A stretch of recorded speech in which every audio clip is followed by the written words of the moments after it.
Good shot square of the wicket. Watch his strength on both sides of the wicket. Into the fieldsman, what a fine return. Bruce Edgar's had a magnificent year in the outfield and the crowd love him for it. Hadley now to Border. He's out, and what a fine catch, Parker! My word, he's a good slipper.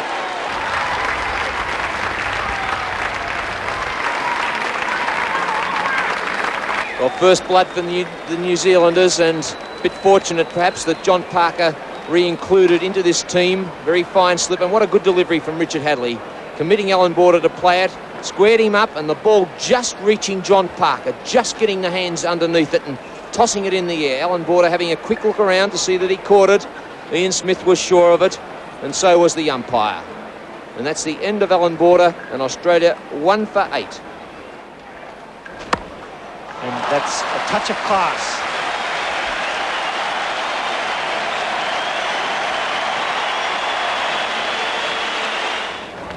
Another bad ball and 4 more. Well, this letting the Australians off the hook after a very good start by the New Zealanders. 2 bad deliveries from McKechnie, pitching outside leg stump, just short of a length, far too short in fact. Another bad ball. Just can't afford to pitch short at slow, medium pace. The master batsman onto the back foot.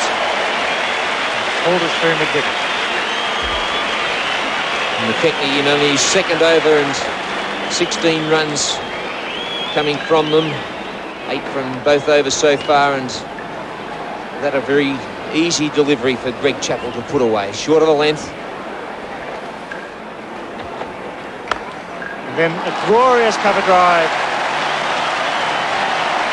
12 runs off the over. Classical stroke making by the Australian skipper.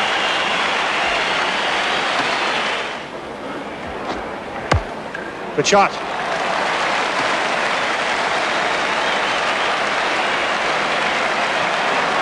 Well, Wood not being left behind by his captain, getting onto the front foot and driving beautifully through mid-off. The end of the over, 1 for 56. Well run away there, down to third man. It's running away fine, and it might be 4. It's going to be 4. Yes, so a good shot there. That third man fieldsman very wide, and Wood playing it away fine. 1 for 7. McKechnie to Greg Chappell. Oh, what a great shot, and straight through the extra cover fieldsman there. Greg Chappell hitting that like a tracer bullet. An over-pitched delivery from McKechnie, and that was smashed with all the authority in the world to the boundary. Once again, McKechnie just straying in length. And Burgess getting a really tough one to field there. He's fielding in the rough area. And that was really smashed at him by Greg Chappell.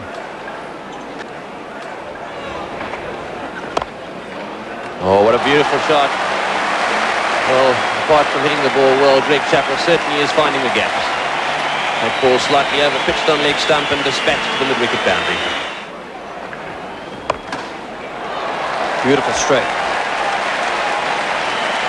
4 runs for the moment. Greg Chappell started to swing the bat. 100 comes up for Australia.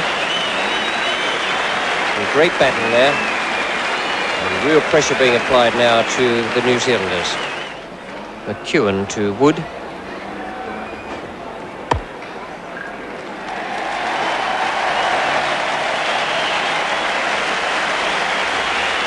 Applause from this big crowd for Graham Wood's 50. He's just beaten Greg Chappell to it.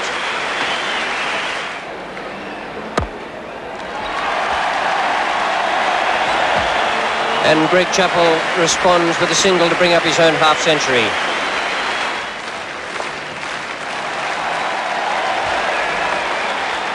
That's not very good bowling, certainly not bowling to his field.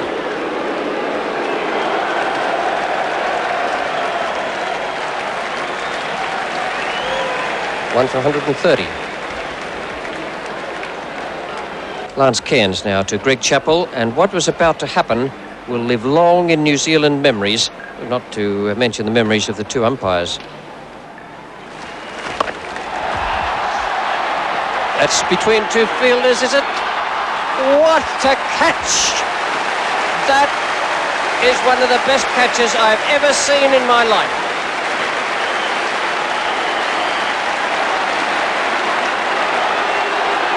And Greg Chappell is staying there.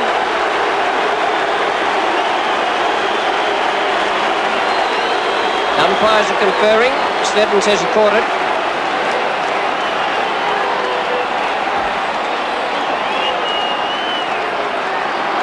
And the umpires have said that's not out. And Howarth is having a word with umpire Cronin.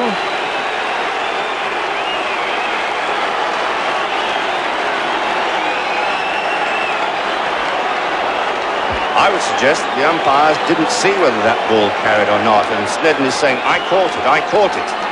And my word's good enough. Howarth is certainly saying, well, Snedden said he caught it, and he would not say that if he wasn't absolutely sure of it. It's a long way from the umpires. Howarth is not going to let this go too easily. And there it is, Greg Chappell advancing to Cairns.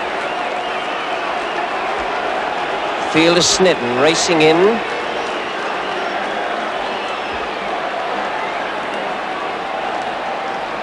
There is no question in my mind that that was a great catch.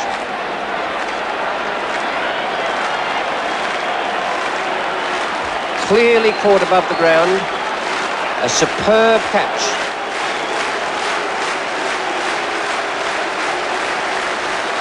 Richard Hadley to Graham Wood. Shot. Wood finding the gap at square leg. Edgar misfields. A little bit of pressure now for the New Zealand fieldsman. The running between the wickets has been excellent.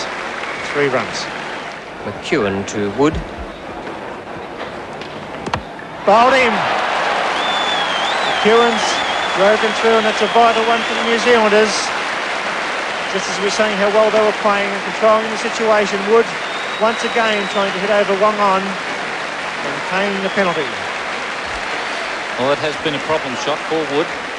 On this occasion, he doesn't make contact. It's a bit of a touch on the pads and crashes in the middle and off. And Graham Wood, very fine innings. He's played particularly well. He's been dismissed there, bowled by Paul McEwen. And he's out for 72, and the Australian total, with the second wicket falling, is 153. McKechnie to Martin Kent. Kent, glorious cover drive. What a start.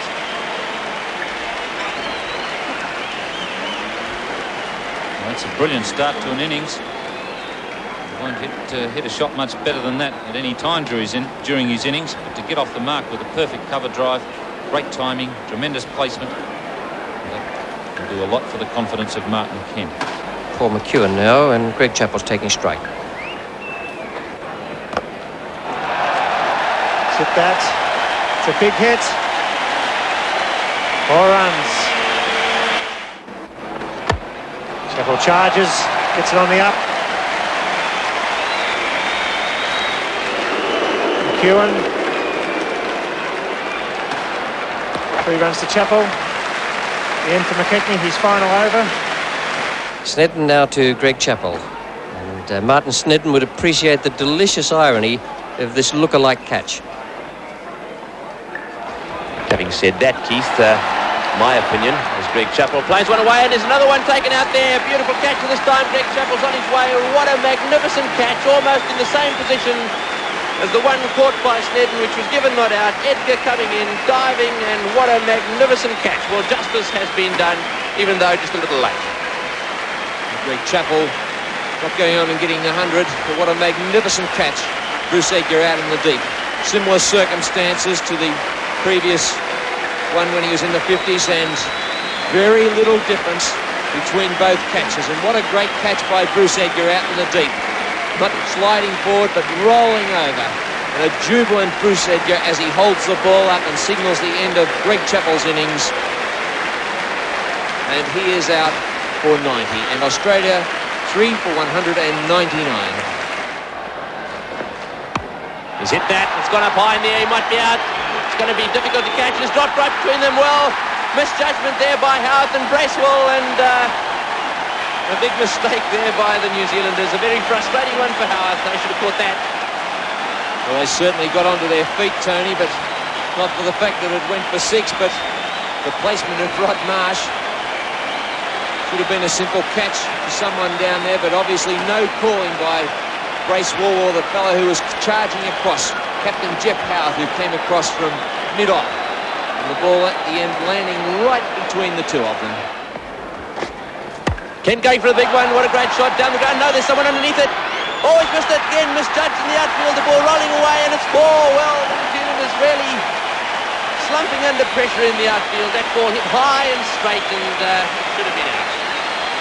Well, perhaps this electric atmosphere coming from the MCG crowd getting under the skins of some of the New Zealanders now, and Martin Kent driving straight. McKechnie looked as though he was underneath it, but then totally misjudged it. Ran in too far underneath it. And he's hit that high, and that's going way out down towards mid-wicket, right underneath. No, it's not a set, and he's got it. What a fine catch again.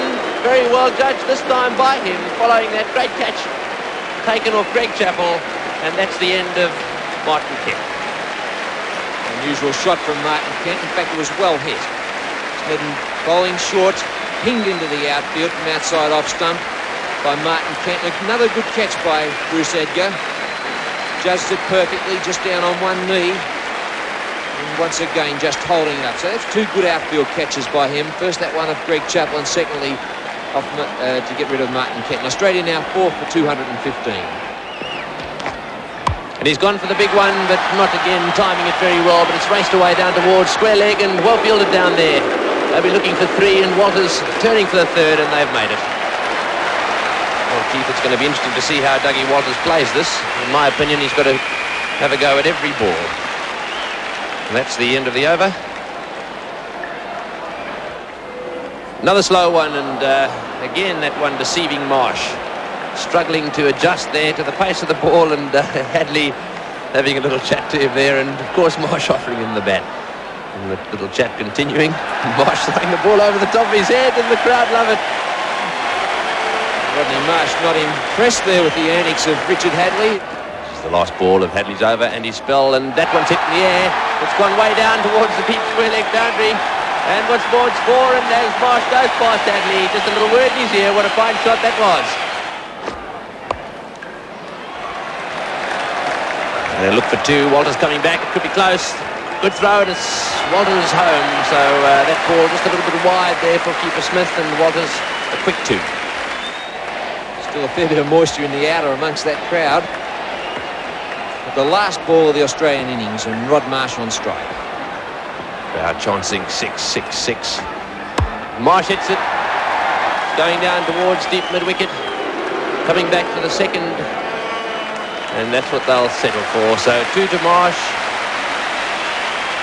And the Australian total 4 for 235. Great performance that by New Zealand to keep Australia down to 235. I know it's a sizable total, but at one stage I thought the Australians were going to get something around about 260 or 270. Very good innings from Graham Wood. He played well today, and Greg Chappell. And Greg Chappell, I don't think there's much doubt that he was very fortunate when he'd made 58. He then went on after that Snedden catch to reach 90. So New Zealand 236 to win. They opened up with their left-handers, John Wright and Bruce Edgar. Here's Dennis Lilly now in the first over. He's bowling to right, and with me in the commentary box is Frank Tyson. And that's picked up very well. It's down to fine leg. There's a marvellous effort there. It was Wood who made the diving save down at the very fine leg position. And that's the sort of spirit we're going to see all afternoon.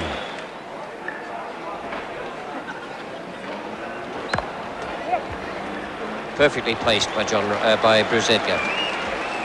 Graham Beard, the fielder. Graham Beard comes in now to the left-hander Edgar. Got that away. That's a good shot.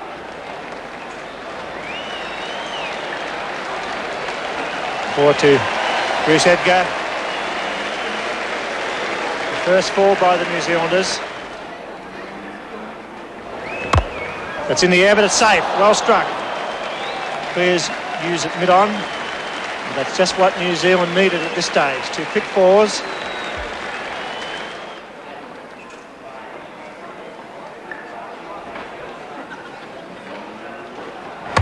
That's a good shot. Fine straight drive. That's 4 runs, and that's just what New Zealand needed at this stage. Walker to Edgar. It's a fine shot. And that could be 4 more. My word, the New Zealanders starting to pick up their run rate. And all of a sudden, pressure's on the fieldsmen and the bowlers. Edgar hitting beautifully square of the wicket. Well, that's well struck. Was that a caught and bowled or not? John Wright faces Greg Chappell. A good shot, great shot. Beautifully placed again into the offside field. That ball drifting away towards the boundary. I don't think it'll quite make it. Trevor Chappell's getting there and skidding away, and the ball into the boundary fence. So 4 runs. Again, good timing. The outfield quicker today than it was yesterday, and a valuable 4 for New Zealand. This one's in the air and he's gone. Yes, he's out. Caught. The big blow there to New Zealand. Wright very upset.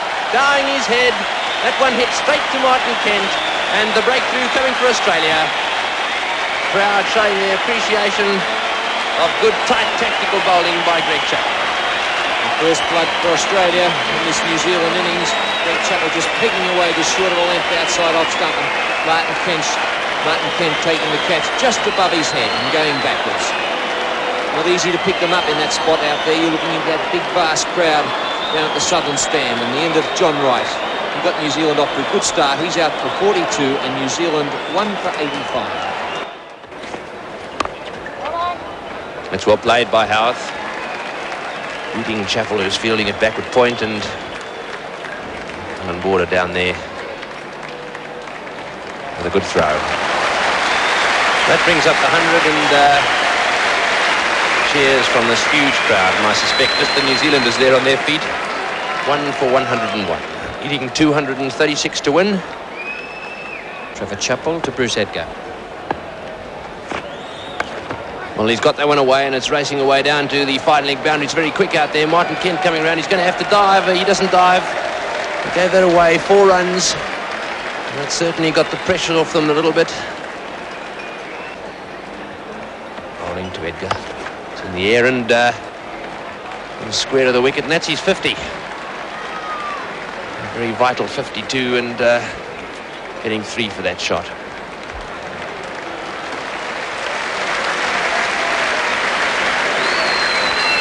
Trevor Chappell straying to the leg stump again, and Bruce Edgar taking toll of that and reaches a very good 50. Greg Chappell to Howarth. Well, that's in the air and it's way down towards the square leg boundary. That's a good shot by Howarth. The ball slightly offline there, and he latched onto that very quickly. And a couple of New Zealanders there, or 3 of them, very pretty ones too, cheering their captain.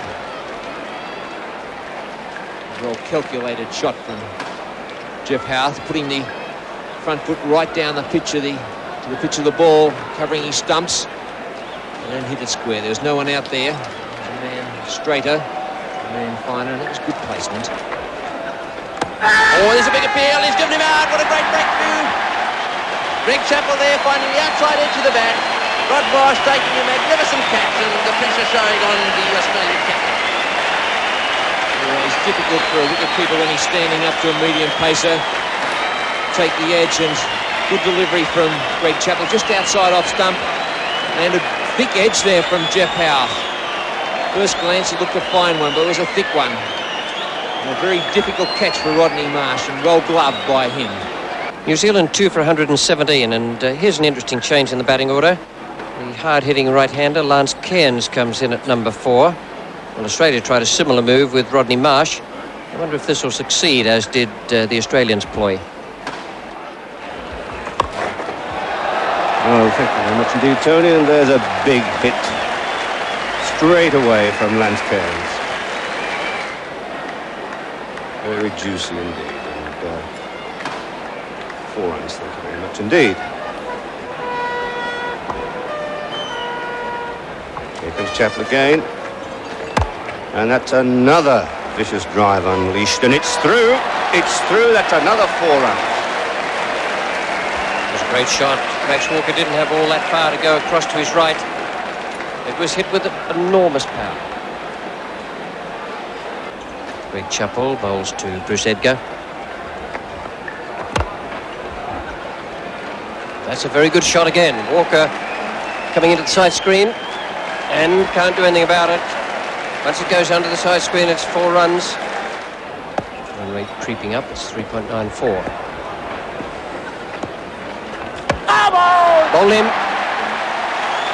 It's well bowled by Beard. That's the one they wanted. And he's done a good job, young Graham Beard, today. And I suspect they're beaten by the change of pace. I suspect also that ball came in as though it was almost an off-cutter or an off-spinner. Ball very wide of the off-stump. And you can see it did grip and come back in between the gate, between bat and pad. So Beard falling back on his second type of bowling, the off-spinner, and claiming the wicket of Lance Cairns, who was in a very dangerous mood. 3 for 136 this one. Greg Chappell to Mark Burgess. And he's gone. Well, he wasn't promising today. He just took that off his toes and put it straight to Trevor Chappell at square leg. Burgess paying the price for not getting to the pitch of the ball, and that really is a blow for New Zealand. You can see him whipping that ball off leg stump. And there's Chappell waiting for the catch, which he takes right in front of his eyes. So that is a double blow. The loss of Cairns' wicket, and now Mark Burgess out for 2, and the total 4 for 139. Safely away over point. It split the field well enough to produce possibility of 4. And that's well stopped.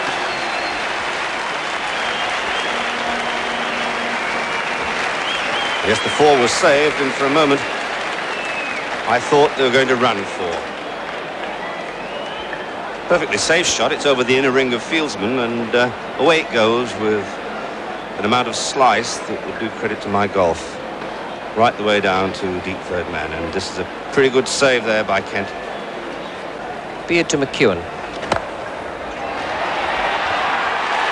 It's good. Oh, what a good catch. Graham Wood looked as though he's unsighted momentarily. McEwen's gone. It was a really good hit. And if it had been another couple of yards wider, McEwen would have been safe. No blame of catching to Paul McEwen here. This is precisely what he had to do. He had to loft the ball, he had to score runs quickly. He just picked the wrong spot, the wrong man, and Wood completed a good catch. Perhaps McEwen could have hit that ball a little bit harder. He really didn't seem to put too much beef into it, and had he done so, he might have even made cleaner contact and sent it over the fence. Here's the stroke again. As you can see, he's not to the pitch of the ball, but that's quite understandable when you're hitting the ball in the air. There's a well-judged catch from Wood. He's off balance slightly to his right. He stumbles in taking the catch. Nonetheless, he's clasped that ball in his left hand, and he's not going to let go of it. 5 for 172. That's beaten. Short cover. That's 4 runs.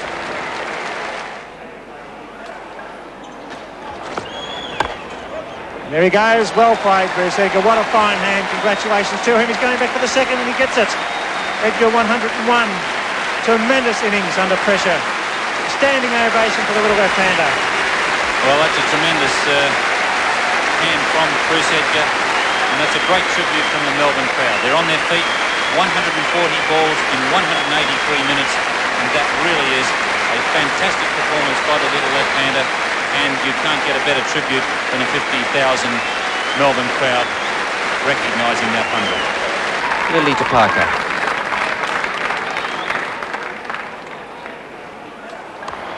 It's a good shot. Man at backward point. 7 balls remaining in this match. Like Dennis Lilly, used the fieldsman. What can Parker do with this one? He hits in the air. It's going to fall safe, is it? Trevor Chappell going back, catches it. Could that win the match for Australia? Vital run save. Parker out. A magnificent catch running with the ball by Trevor Chappell. That brings Hadley to the wicket. And what a finish. Well, Trevor Chappell, his day is not over yet. John Parker skying that one high into the air, going for a big hit. Trevor Chappell takes a well-judged catch, running back over his shoulder. Never easy when you're running the same way as the ball. But he's got the ball in his hand, and he's going to have to bowl the last over. Parker leaves the ground up for 24, and New Zealand are 6 for 221. He's hit that, and he's hit it well. It's going to Max Walker. And that's 4! My, what a start! Wow! 11 required for victory, 5 balls to be bowled. Well, I would say that Greg Chappell's got to get Max Walker out of that position. That's Hadley's favourite hitting position. Trevor Chappell. He's getting him out! Oh, well. Dear, oh dear. There we go. Let's have a look at that on replay. Well, Richard Hadley, he wouldn't be over-thrilled about that. He's been struggling all season to get an LBW himself. On this occasion, well, I would say that might have just pitched outside leg stump. Certainly it would have hit the stumps. But I think that Richard Hadley could justifiably feel a little bit annoyed at that decision, particularly with all the troubles that he's had getting an LBW himself. Richard Hadley, LBW to Trevor Chappell for 4. New Zealand 7 for 225. Fieldsman everywhere. He's hit it well. Go for 2. And they get it. 3 wickets in hand.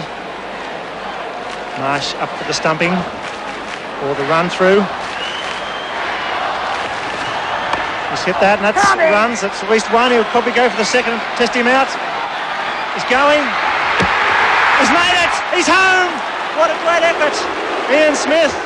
They need 7 off 2 balls, and let's look at a tie. 6 off 2 balls for a tie. 7 off 2 balls for a win to New Zealand. Trevor Chappell, the bowler. Smith, the batsman. 52,000 people in front of their seats. Bowling. There you go.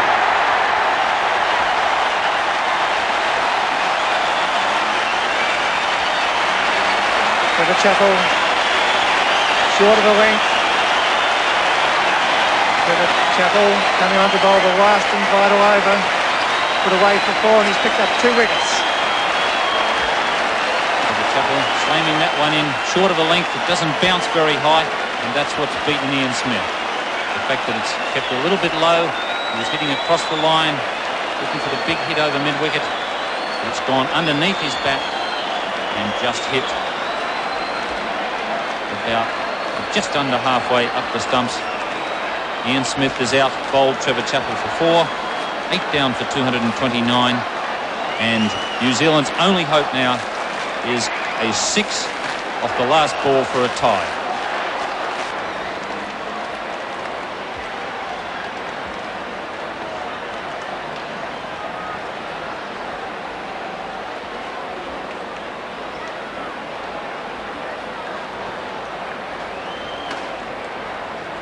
Long discussion.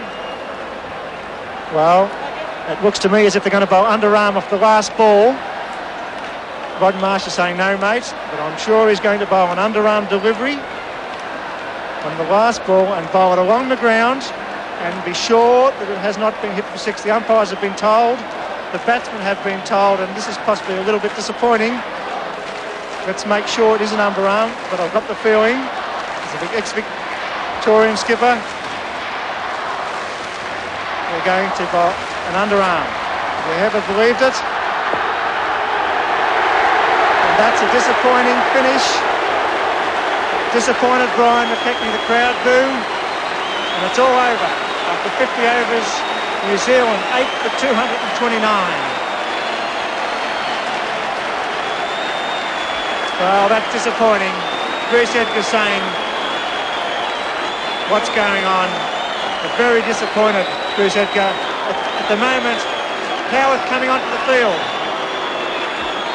No wonder the New Zealanders are disappointed, and none of them more disappointed than their skipper, Geoffrey Howe. There he is now, talking with the two umpires Cronin and Weezer, and I know exactly the reason he's out there.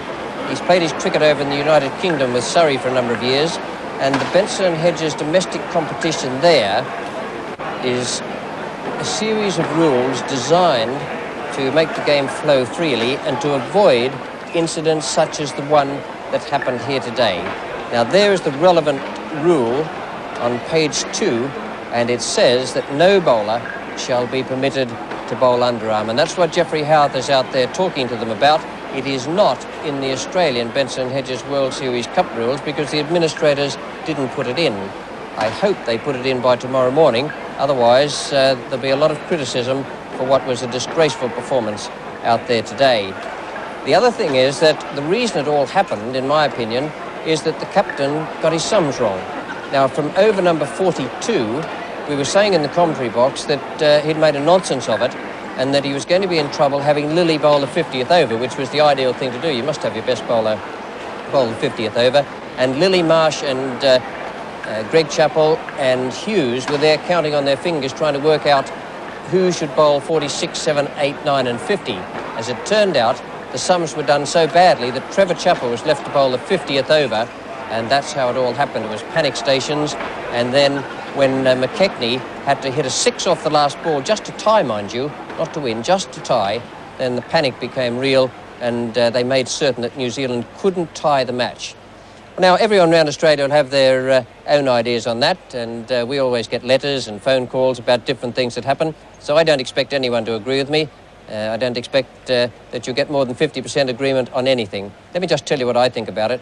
I think it was a disgraceful performance from a captain who got his sums wrong today, and I think it should never be permitted to happen again. We keep reading and hearing that the players are under a lot of pressure and that they're tired and jaded and perhaps their judgment and their skill is blunted. Well, perhaps they might advance that as an excuse for what happened out there today. Not with me, they don't. I think it was a very poor performance, one of the worst things I have ever seen done on a cricket field. Good night.